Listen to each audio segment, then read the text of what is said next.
টংলাত সদৌ অসম বাঙালী যুৱ ছাত্ৰ ফেডাৰেশ্যন ওদালগুৰি জিলা সমিতিৰ 11তম দ্বিবাৰ্ষিক অধিৱেশন টংলাত কাৰ্যালয় উদ্বোধন কৰে বিটিআৰ ননৈ চেৰফাং পৰিষদীয় সমষ্টিৰ ইএম সঞ্জিত তাতীয়ে ঐক্য শান্তি আৰু ভাতৃত্ববোধৰ লক্ষ্যৰে এইবেলি টংলাৰ ৰূপাঘাটত সদৌ অসম বাঙালী যুৱ ছাত্ৰ ফেডাৰেশ্যন ওদালগুৰি জিলা সমিতিৰ 11তম দ্বিবাৰ্ষিক অধিৱেশন অনুষ্ঠিত হ'ব।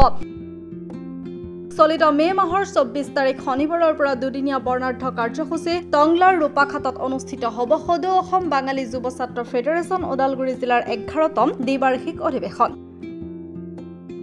উল্লেখ্য যে আজি বিটিআৰ ইএম তথা ননৈ চেৰফাং পৰিষদীয় সমষ্টিৰ পাৰিষদ সঞ্জিত তাতীয়ে অস্থায়ী কাৰ্যালয় গৃহ উদ্বোধন কৰে।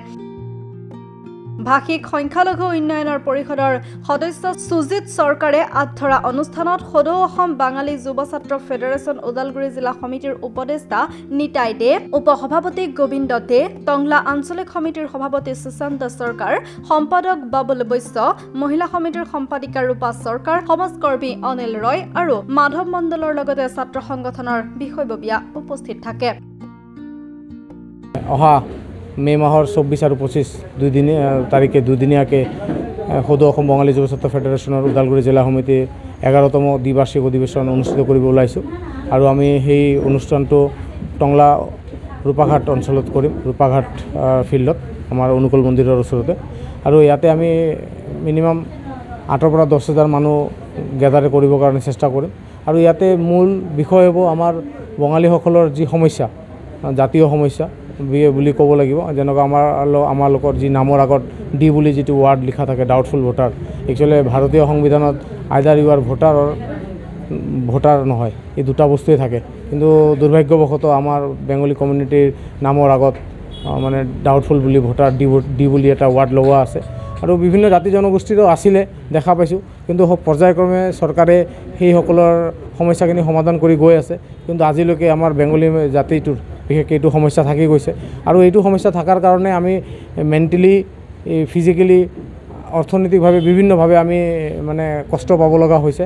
আৰু বিশেষকৈ আমি দেখা পাইছোঁ এইটো কাৰণে অকল এই টংলা অঞ্চলৰ নহয়, মানে অসমৰ বিভিন্ন অঞ্চলত মানুহখিনি মানসিক হাৰাশাস্তিত ভুগি বিভিন্ন সময়তে বিভিন্নজনে আত্মহত্যাও কৰিব লগা হৈছে। তো আমি এই সভাৰ মাধ্যমেৰে চৰকাৰৰ ওচৰত আমি দাবী জনাব বিচাৰিম যে আমাৰ যি সমস্যাখিনি আছে, সেই সমস্যাখিনি সোনকালে সমাধান কৰি দিয়ক সকলো। আৰু আমি আমাৰ যি অ'পেন ছেশ্যনৰ আগত যি আমাৰ প্ৰচেছন হ'ব, কালচাৰেল ৰেলী হ'ব, তাতে আমি বিভিন্ন জাতি জনগোষ্ঠী, যেনেকুৱা আমাৰ অসমৰ বিহু, বড়োসকলৰ বাগৰুম্বা, ৰাভাৰ খেৰাই, আমাৰ আদিবাসীসকলৰ ঝুমুৰ, আমাৰ বেংগলী ৰবীন্দ্ৰ সংগীতৰ পৰা আৰম্ভ কৰি আৰু সৰু সৰু জাতি জনগোষ্ঠীৰ যি কালচাৰ আছে, গোটেইখিনি কালচাৰক আমি একলগ কৰি আমি কালচাৰেল ৰেলীটো কৰিম। CM প্ৰমোদ বড়ো, তেখেতৰ লগত যোগাযোগ হৈছে, তেখেতে আহিম বুলি কৈছে। আমাৰ এইটো সৌভাগ্য বুলি ক'ব লাগিব, এইটো সমষ্টিৰ MLA তথা আমাৰ অসম বিধানসভাৰ মাননীয় অধ্যক্ষ বিশ্বজিৎ দৈমাৰী, তেখেতো আহিম বুলি কৈছে। BTRৰ যিখিনি EM MCLA আছে, তেখেতসকলৰ লগতো যোগাযোগ কৰিছোঁ, তেখেতসকলে আহিব। আৰু আমাৰ অসম মন্ত্ৰীসভাত যিখিনি আমাৰ বেংগলী মন্ত্ৰী আছে, MLA আছে, তেখেতসকলৰ লগতো আমি এটা সমন্বয়ভাৱে যোগাযোগ কৰি আছোঁ। 2 এদিনত তেখেতসকলৰ পৰা ৰেজাল্ট আহিব, যিহেতু সকলোৱে পঞ্চায়ত ইলেকশ্যন লৈ ব্যস্ত। আজি পঞ্চায়ত ইলেকশ্যন শেষ হ'ল, 11 তাৰিখে পঞ্চায়ত ইলেকশ্যনৰ ৰেজাল্ট ওলাব। আৰু সেই পঞ্চায়ত ইলেকশ্যনৰ ৰেজাল্ট ওলোৱাৰ লগে লগে আমি তেখেতসকলৰ পৰা ফাইনেল ৰিপৰ্টটো পাম, কোনে কোনে আহিব। আমি আশা ৰাখিছোঁ শিলাদিত্যদেৱ আহিব, আমি আশা ৰাখিছোঁ আমাৰ কৃষ্ণেন্দু পাল আহিব, আমাৰ বৰাকৰ কৌশিক ৰয়ক আমি যোগাযোগ কৰিছোঁ, আহিব। আমাৰ বৰাকৰ ৰাজ্যসভাৰ সাংসদ আমাৰ মিশ্ৰ ৰঞ্জন দাস ডাঙৰীয়া, তেখেতৰ লগত আলোচনা কৰিছোঁ, তেখেতো আহিম বুলি কৈছে। আমাৰ BTRৰ যিখিনি বেংগলী EM MCLA আছে, গৌতম দাসকে আদি কৰি, অৰূপ কুমাৰ দে আদি কৰি, ধৰ্মনাৰায়ণ দাস, আমাৰ BTRৰ উপাধ্যক্ষ অভিৰাম মহানকে আদি কৰি, আৰু BTRৰ বা অসমত যিখিনি বেংগলী অৰ্গেনাইজেশ্যন আছে, গোটেইখিনি অৰ্গেনাইজেশ্যনৰ সভাপতি সম্পাদক, বিশেষকৈ কেন্দ্ৰীয় কমিটি আৰু জিলা সমিতিৰ সভাপতি সম্পাদকৰ সকলোকে আমি যোগাযোগ কৰিছোঁ আৰু অহা দিনতো কৰি আছোঁ। তেখেতসকলে আমাৰ এই প্ৰগ্ৰামত আহিব বুলি আমি আশাবাদী।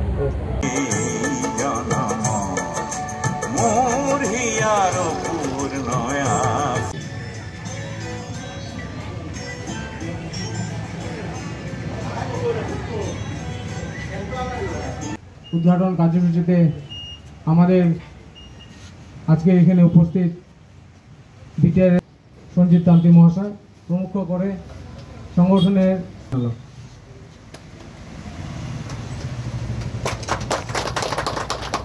ধন্যবাদ জ্ঞাপন করলাম নেতাজি মহাশয়কে।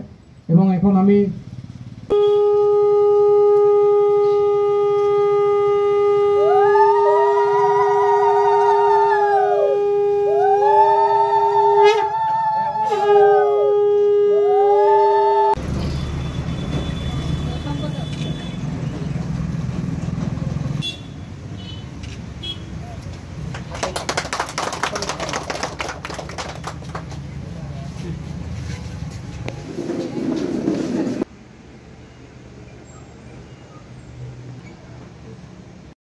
ওনাকে একটি গামছা দিয়ে সম্বোধনা জানাবে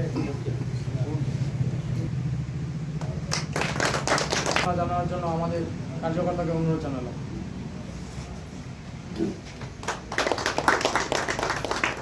এরপর দেব মহাশয়কে একটি গামছা দিয়ে সম্বোধনা জানানোর জন্য অনুরোধ জানালাম।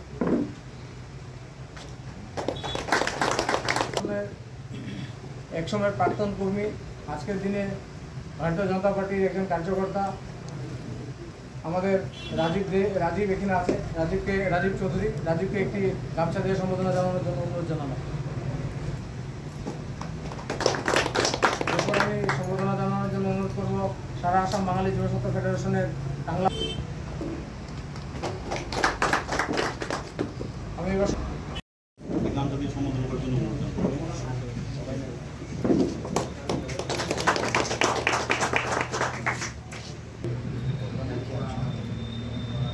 সভাপতি মহাশয় সেই জিনিসগুলোকে নিয়ে আগামীতে আমাদের রিসেপশন কমিটির সাথে আলোচনা করে সেই কাজগুলো করতে পারে। লোকগুলো আসবে, ওটা দেখে লোকগুলো বলবে যে না আজকে বেঙ্গলি এরকম একটা প্রোগ্রাম আছে, ওইগুলো একত্রিত হয়েছে আজকে, যাবি না এগুলো তোর কাজ না, ওইটা একটা বলতে পারি। আর এটা বলতে পারি আমাদের যে এটা একটা পবিত্র অনুষ্ঠান, জাতীয় কেন্দ্র হইতে আছে, গিয়া যে কথা আছে শিখে আসবে, এটাও আপনাদের বলতে পারে। তো আমি একটা অনুরোধ চাই যে আপনাদের ঘরে আপনাদের ছেলে মেয়ে যে আছে, শিক্ষিত হয়ে আছে, পড়া কিছু অসুবিধার জন্য পড়াও করছে, কিছু না, ওরা প্রশংসা করে যে খুব ভালো প্রোগ্রাম একটা করে দিল, কত বড় প্রোগ্রাম করছে কিন্তু ডিসিপ্লিনটা খুব ভালো করছে তারা। তো আমি অনুরোধ যে আমাদের প্রোগ্রামটাও যে আমাদের লোকালিটির উপরে অনেক একটা বোঝা থাকবে, মানে লোড থাকবে। টংলাৰ পৰা মৃন্ময় চহৰীয়াৰ ৰিপৰ্ট, গ্লোবেল NE 24/7। সমগ্ৰ পশ্চিমবংগৰ তাঁতশালৰ বস্ত্ৰ প্ৰস্তুতকাৰী বিবি টেক্সটাইল। বিবি টেক্সটাইলে আনিছে সুখবৰ। শাৰী, মেখেলা চাদৰকে ধৰি অন্যান্য বস্ত্ৰ প্ৰস্তুত কৰি লাভ কৰিছে সমাদৰ। অতি কম মূল্যতে গ্ৰাহকৰ প্ৰয়োজন পূৰণ কৰিব পৰাকৈ প্ৰস্তুত কৰিছে ৰেডিমেড শাৰী, মেখেলা চাদৰ। ডিলাৰশ্বিপ, হ'লচেলাৰ, ৰিটেইলাৰৰ বাবে যোগাযোগ কৰিব পাৰে। যোগাযোগৰ নম্বৰ 9434158715 নাইবা 9333192498 নম্বৰত।